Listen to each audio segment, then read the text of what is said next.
Who is Heavensake then?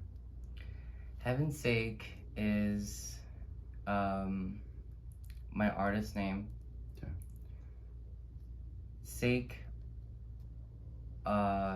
is a name I created for myself when I was doing graffiti in middle school. I got caught and had a incident with the police, and I stopped doing artwork altogether for a while. And I was like beat by the cops. It was like 4 cops, and I was like 14.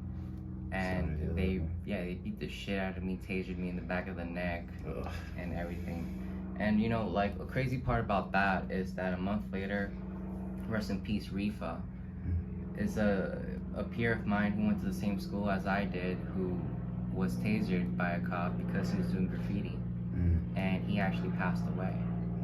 So, in retrospect, you know, thinking a month earlier, I went through the same thing that kid went through, except that like my heart didn't stop going.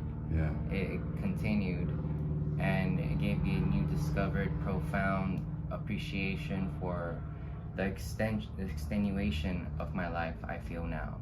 You know, after that incident. And I had to process the trauma. I hated cops that weren't even involved. I knew it was a trauma because of that. My blood would boil. And it's because I went through a personal experience. It's not something on TV. It's something that I've experienced myself, and I survived. Because of the grace of God. So now you know, because I processed all that, you know, I know that it was an incident that that had like a golden egg of a lesson for me to forgive someone who really just hurt you, you know, like someone who really like almost killed you, really. So, and then you add all the things you see on the news. You're trying to process as a teenager, like your own trauma.